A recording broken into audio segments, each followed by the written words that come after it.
केंद्रीय गृह मंत्री अमित शाह आज एक दिवसीय प्रवास पर रीवा पहुंचे। उन्होंने बसामन मामा गोधाम पहुंचकर प्राकृतिक खेती और गौ संरक्षण के अनूठे मॉडल का अवलोकन किया।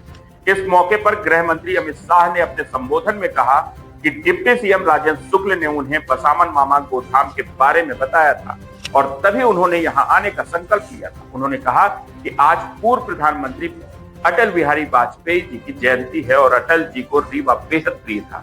वह बघेली बोली से गहरा लगाव रखते थे और जो कहते थे उसे करके दिखाते। उन्होंने कहा कि रीवा में एशिया का सबसे बड़ा सोलर प्लांट है और बसामन मामा गोधाम प्राकृतिक खेती का बेहतरीन उदाहरण है। यहाँ गाय के गोबर से खेती की जा रही है, जिसमें दलहन, चावल, चना, सरसों जैसी फसलें उगाई जा रही है।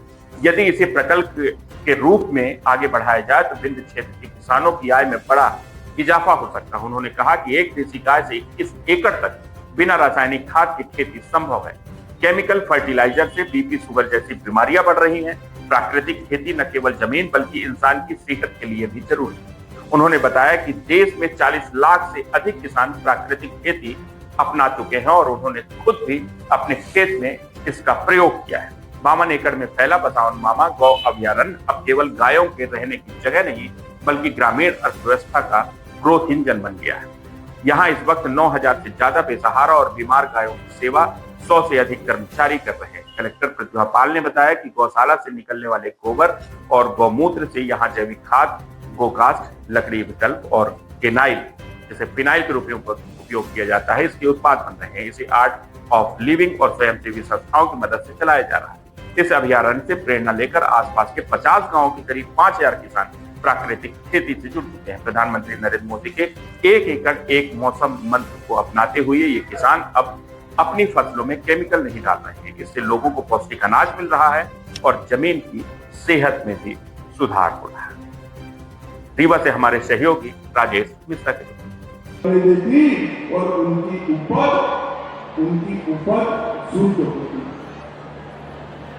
किसान की आय बढ़ेगी, पानी का बचाव होगा और कई प्रकार के रोगों से अनाज खाने वाले लोगों की मृत्यु। और ये एक्सपेरिमेंट अब छोटा मोटा नहीं, देश के 40 लाख किसान प्राकृतिक खेती को अपना चुके हैं और ये सिद्ध हो चुका है। मैंने मेरे खुद के खेत में इसका एक्सपेरिमेंट किया है। इससे उत्पादन कम नहीं होता है, उत्पादन बढ़ता है। और मित्रों, जब प्राकृतिक खेती बढ़ने लगी तो विश्वास का संकट आया कि प्राकृतिक खेती का सर्टिफिकेशन कौन, ये प्राकृतिक अनाज, ऑर्गेनिक अनाज, इसका सर्टिफिकेशन कौन करेगा?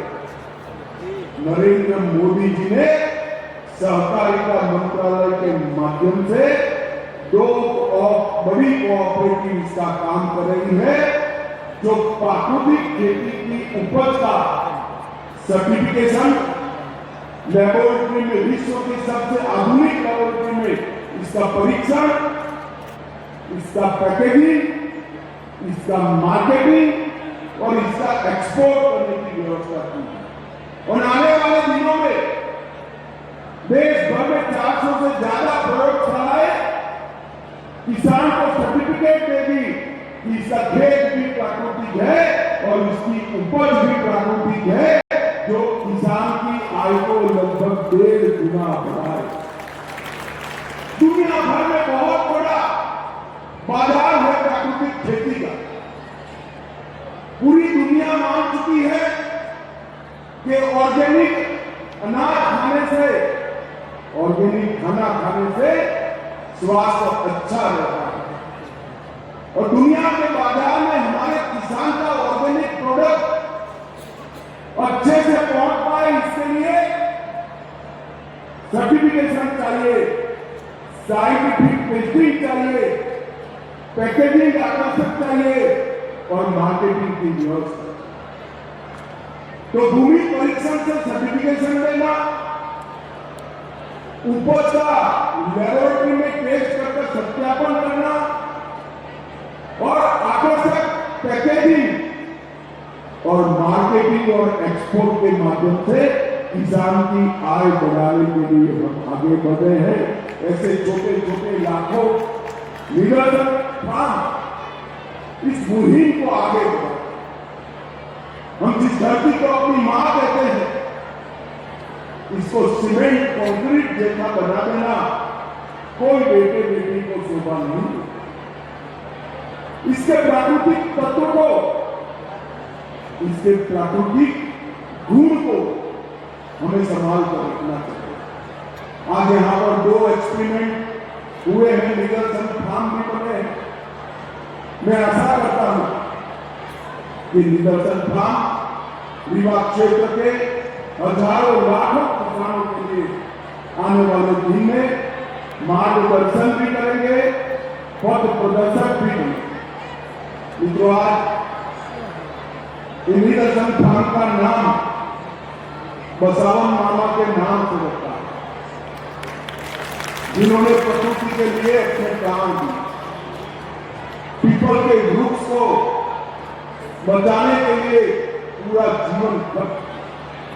मैं आज हम सभी को जो मंच पर बैठे हैं और सामने बैठे हैं, क्या हम तय कर सकते हैं कि हमारे गांव में यहां से जाकर अगली बारिश की मौसम में कम से कम 5 पीपल के वृक्ष बोकर बसावन मामा को हम श्रद्धांजलि देंगे।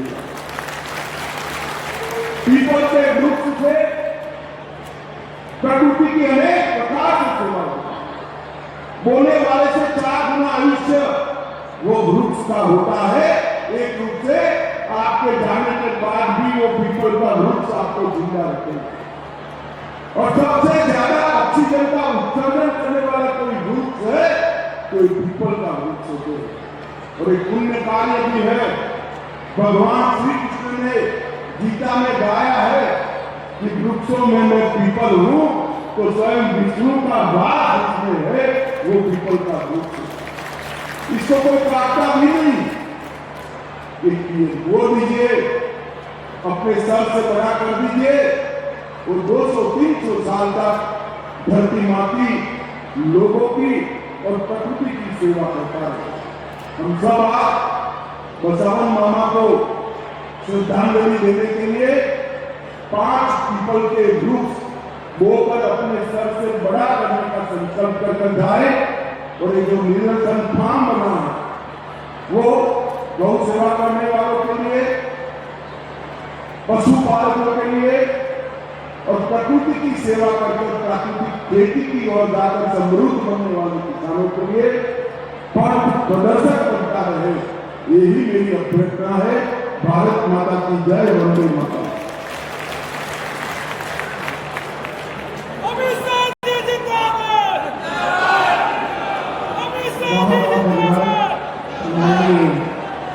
गृह मंत्री महोदय, कार्यक्रम में हम हमारे समस्त अतिथि, यहाँ की माटी में आज भी उनके विचारों की गंध है और शब्दों की ऊर्जा और उनके सपनों की चेतना विद्यमान है।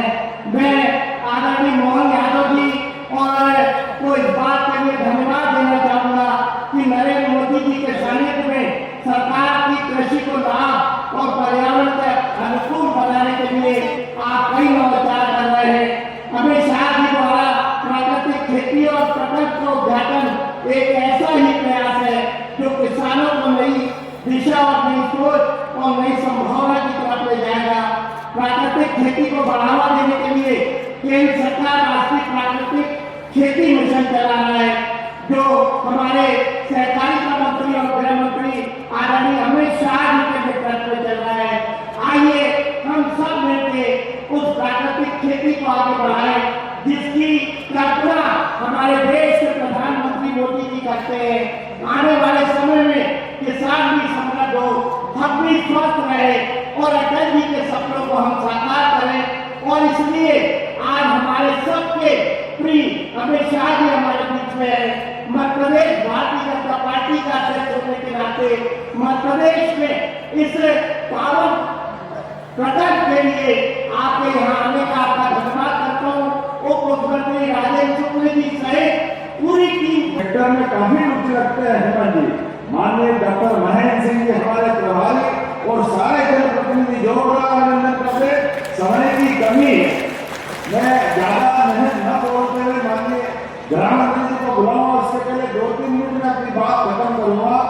हमारा सबका माननीय प्रधानमंत्री श्रीमान नरेंद्र मोदी जी का जोरदार अभिनंदन करें, जिनके आशीर्वाद के बाद हमारे अपनी सरकार के गठन के साथ हमारे माननीय गृह मंत्री जी, माननीय प्रधानमंत्री जी लगातार नवाचार को, अच्छे कामों को प्रोत्साहन दे रहे हैं।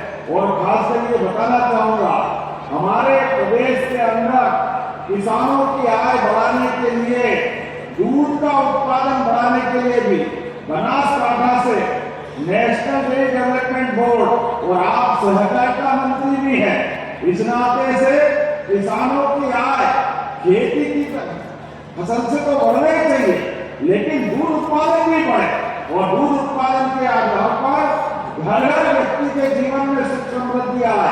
इसलिए दूध और दुधारू पशु, देसी पशु, जिनके आधार पर हमारे गोवंश से हमारी खेती का भी रकबा सुधरे, खेती की आय भी बढ़े, ऐसे उद्देश्य के लिए हमारी सरकार ने नेशनल डेयरी डेवलपमेंट बोर्ड के माध्यम से एमओयू किया।